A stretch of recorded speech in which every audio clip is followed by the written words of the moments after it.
Hello, YouTube. Today we're going to talk about a warning, which last time led to a negative 21% decline. And we're seeing some warning signs that is now setting up. So we're going to be comparing March to August and the potential for a big crash. We're also going to provide an update as to what would actually invalidate that or invalidate the bear returning, which is this pattern right here, which ultimately led to new all-time highs. Are we going to get those new all-time highs or number 5? So far, 4 out of the 5 parts of the pattern are currently tracking.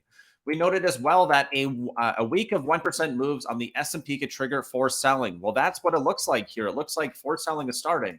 So if it's going to get a false start or a full move, we have to be mindful of that. We can also note that we've now gone down by more than 5%, just over 5%. So after that forced selling, let's go through the news articles here. Forced selling could happen. What happens? The global shares endure their worst week since March. So in the title, we're talking about March. Here, we're showing you the decline in March. There's going to be more things that happen in March. Just stay tuned.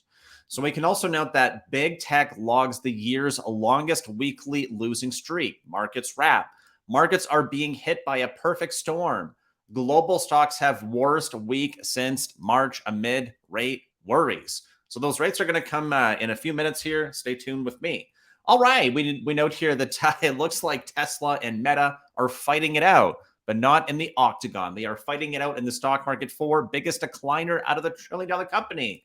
So that's the worst week. We can see it's pretty red almost everywhere. We can also note that after a 20% gain and a 5% dip, we have to think about what the consequences could be if now we are entering the next threshold, which could be a 5 to 10% drawdown, a 10 to 20, or a 20 plus percent.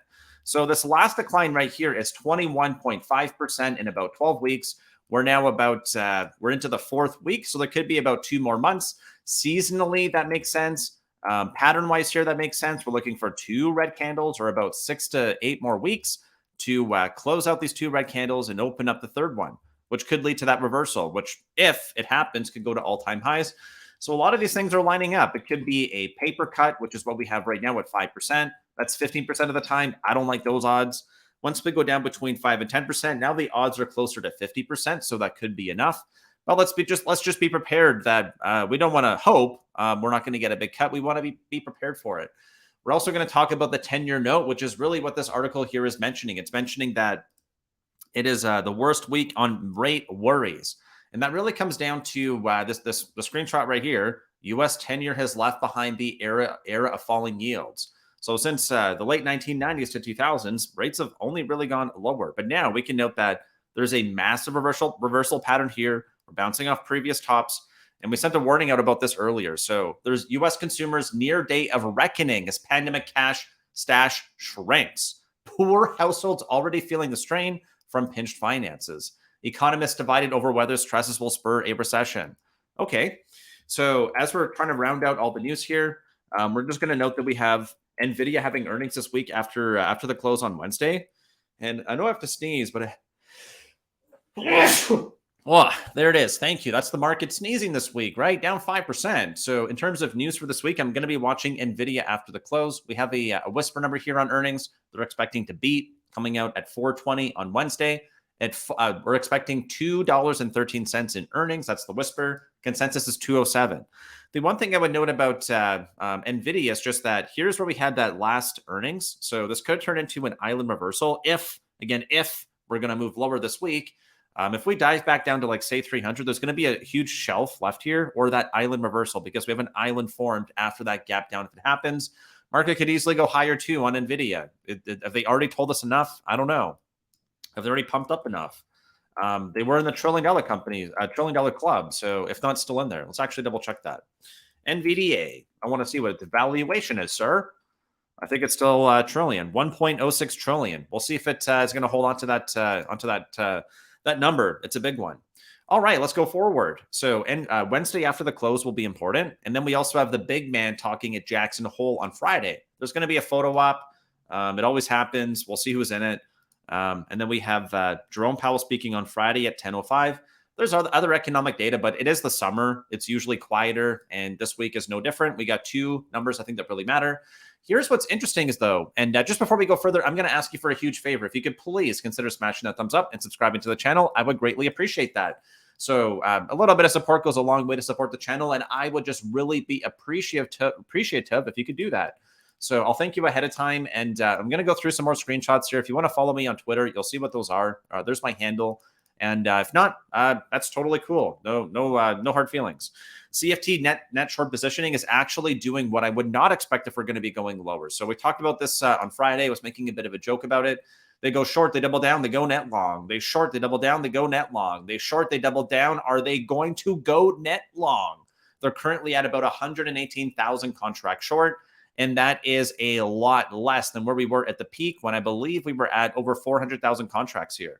So if we just zoom into this most recent period, the trend here is that they keep adding more and more. We keep forming those lower lows during this period, and now we're actually forming lower highs, which means they're actually covering. So that's really interesting. Maybe they're covering because, oh my goodness, recession looks like it's just not happening. GDP growth is 5.75. So that's why it's so interesting when we look here to the market and think about, well, we had a pretty big decline. Like this week, we're down 2, we're down 5 in the last 3 weeks, but these shorts are just covering. So I find that really, really, really interesting. So fear is not what we would expect. We would have expected that the bears are going to be in the opposite feeling as we're going lower. They should be feeling greedy. So we ticked down into fear briefly on Friday. We went down as low as 42, I believe. And that means that the bears should actually be feeling greedy. They're not. They're covering. So that's like a bit of a red flag for me. And then we're going to talk about that 10-year Treasury note, because here we're talking about how, well, it looks like what's been happening since the 1990s is changing. And because I don't know about you, like I was born in 1988. I didn't know about interest rates in 2000, not even 2005, maybe in like 2008, 2009, as I was graduating high school, maybe. That's it. But here's the mega warning that I think might happen here. US 10-year note versus SPX. And another reason why we're talking about March. So if you haven't noticed by now, I've been mentioning March quite a bit. We put March in the title of the video.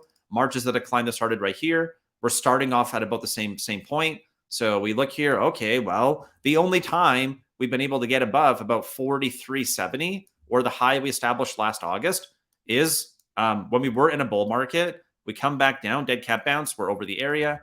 And now finally, as we melt over, and now we backtest. So we're starting from about the same point. And if we decline 21%, it would still be a higher low versus October. So that'll be very interesting. We don't quite yet have enough time, meaning data or candles, to prove one thesis or the other. But I'm starting to see all of the forced selling happening. The question is whether or not it's over. We knew that this was going to be 28.8 billion. So a daily move of more than 1% and could force 28.8 billion worth of selling. And as we talked about, worst week for the whole world since March. Well, is it going to be more of the same? Are there going to be rate concerns? Well, that's what's really important here. The potential for us to decline more just means now we're in that 50%-ish area. This happens roughly half the time. When the S&P goes up 20% year to date, which it just did. Okay, so now let's tell the rest of the story here. Let's go to the 10-year note. And this will be important because Larry Summers sees the 10-year note yield averaging 4.75% in the coming decade. So if this trend looks like it's going to hold, man, we're going to go up and we're going to hold right here for like a really long time, like a whole period, a whole decade. Whoa, that seems pretty incredible. 475. Keep that number in mind here because I'm looking for a breakout. Let's go to that chart now. Let's see what that breakout area would be, because it's roughly where we are right now. So now we're going to look back to March here too. All we need is to form a new high like we did here. So back in March of 2022, we formed that new high, and that's when the market crashes. So we're about to form that new high right now. So this week it could happen. 4.335 is going to be our high established in October of 2022. And this week we've hit 4.328. So like we're within a whisker of getting over. That's why there's this question mark here. I had the question mark back when I shared this thing in July. We're now 6 weeks later. It's looking like it's a lot closer to wanting to hit. It's above 4. Larry Summers says 4.75. This guy's smarter than me. Is he going to be right? I don't know. He's usually right about more things than I am, though. So if you're watching my video, I'm telling you that I kind of respect this guy's opinion when it comes to interest rates. I think it kind of matters. If we're going up closer to here, well, that would kind of repeat the move that we had last time. So last time we have the W, we get over the area or the break, we melt higher, backtest, and then go up. Well, maybe this time we just go up to like 5 and then we kind of just stay sideways, which is what he's implying. An average of 4.75 over 10 years. I want to be prepared for that. I'm not hoping for it. I know what that's going to mean. It's going to mean a whole bunch of pain for a whole bunch of people, but I also don't want to be blind to it. So let's finish off the story here by looking at the 10-year note. And then we got a few more charts to bring to you. And then we're likely going to leave it there because I think we've done a great job to bring you the story over the last couple of weeks. And I don't want to dilute what we've mentioned before. So not only did this happen in March of 2022, it looks like it's happening now. We just have to break out. The last time we had like a flash crash, if we want to call it that, the same W happened here. The bulls win, the bulls win, the bulls win. And just like in 2018, this is kind of what I'm mentioning here. We get that W, we break out, we go to a new high. And then this part right here is where I'm not sure. So this part right here, we go down. This part right here, we go up. And now maybe this time on the new W, maybe we go sideways. So one time we go down, one time we go up, one time we go sideways. If you're getting confused here, just look at the date right here. So here we got January 2018. So at that period where we actually break out, which is where that threshold is, let's go back to SPX. Let's look back here to 2018. Why? Oh my goodness. If we go back here to 2018, what happens? Oh, wow. So when the 10-year note breaks out, we drop 12% in 2 weeks. So I'm talking about a 21% decline up to, right? I knew it was a little bit clickbaity. I thought you would click on the video. Maybe I was right. And if I was, please consider subscribing to the channel. I would really appreciate your support. Smashing that thumbs up. Subscribing goes a really long way. And if you're interested in learning more about how I take all these notes to prepare a game plan, you can join us for a 14-day free trial, but I'll talk about that at the very end of the video. So anyways, I'm looking for roughly up to a 21% decline, right? Up to. This decline right here was 12% in 2 weeks. So 21% over 12 weeks is not all that bad when before we dropped 12% in 2 weeks. It's now been 3 weeks and we dropped down by 5. So if math confuses you, just trust me that I don't want this to happen. I hope it doesn't, but I don't invest based on hopes and dreams. I invest based on risk reward and probabilities. I hope you do too. I hope that's why you're tuning into this video. It's to get the odds. And when we look here, we close below this area. So we have to be a little bit objective now when we look at the pattern here and ask ourselves about, okay, well, if Larry Summers is right, is there converging data? Is there data supported on more than one time frame or more than one chart? I'm telling you that yes, there is. It looks like it's happening. Jerome Powell is going to talk about interest rates on Friday when he talks about when he has his Jackson Hole address, his speech. So then now let's look here. What part of the pattern are we on right now? We're pointing to a red arrow. So we're going to focus on this period right here. We're focusing on this period right here. What happens? Lower high and a higher high, which means a bearish engulfing. But we don't close below the low. But this part right here, meaning we breach the low, signifies we're going into consolidation. We do it for 2 months. We get 2 red candles. We're halfway through August. We're halfway through this candle, which means if we keep repeating, we're looking for up to 6 weeks more, right? 6 more weeks to close out the 2 candles to do this right here.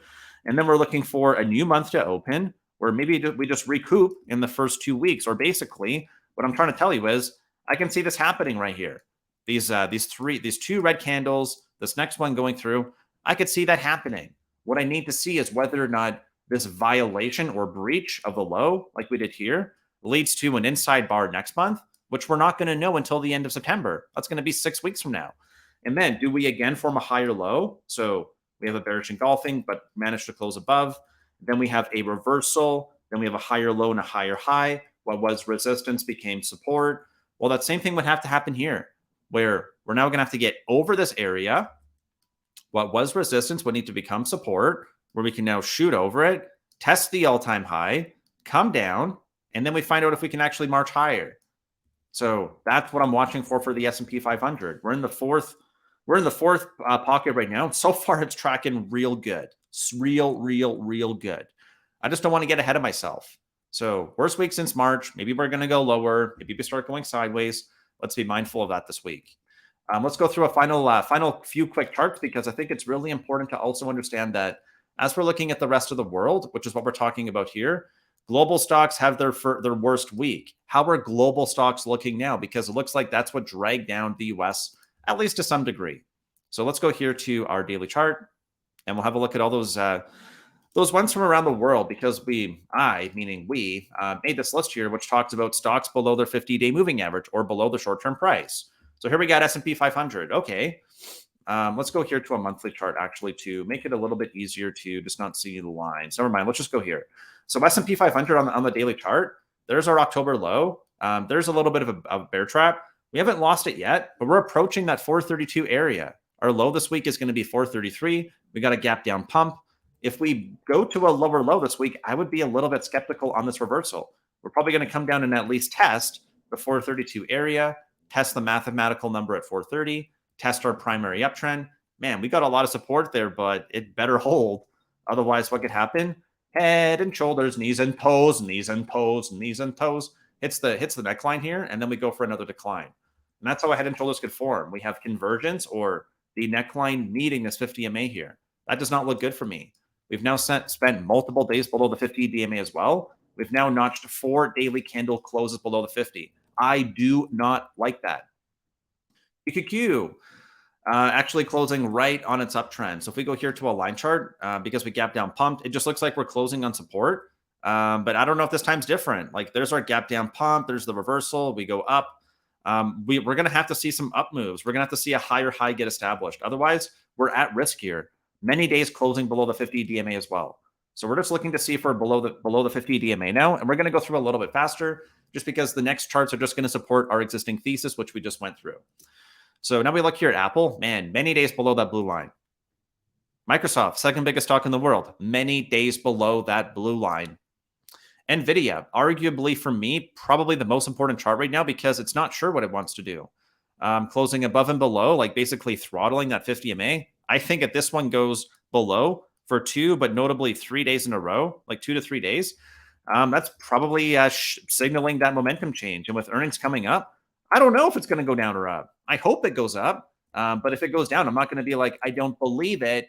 I don't believe it. I'm going to believe it. Tesla, ever since it stopped going up at this angle of ascent, it's been going down. It has spent multiple days below the blue line. SMH or chips, many days below. So NVIDIA is the only strong dog out of the pack. ARC, below, trying to bounce off its 200 DMA here. We'll see if we can actually find some buyers. DAX or Germany, below. For what? For a pretty long period here. Many days below. The global economy is down. Emerging markets, below the 50, below the 200 for quite a few days. Nikkei or Japan, below the 50 DMA. Actually, dead cat bouncing and rejecting off that 50 to form that head and shoulders that we just talked about for the S&P 500. And then we also have Ether crashing, right? Crashing. And then we got the Bitcoin also crashing. So risk assets, Asian markets, US markets, US FXI also way below. So China, emerging markets, the Nikkei or Japan, Germany. Then we got US, we got Apple, we got Microsoft. All this momentum is building up to the downside. So we have to be very prepared for it. I'm now going to leave you with a warning over here, which is the crash warning or that 10-year yield from a few weeks ago, maybe a month ago, if you want to watch more. If not, maybe you want to consider joining us for 14 free days to trade with me, Justin from YouTube, to see how I'm going to take all of the notes I just prepared, formulate them into a strategy, and then buy some stonks. Thank you for tuning in. I look forward to seeing you on Monday.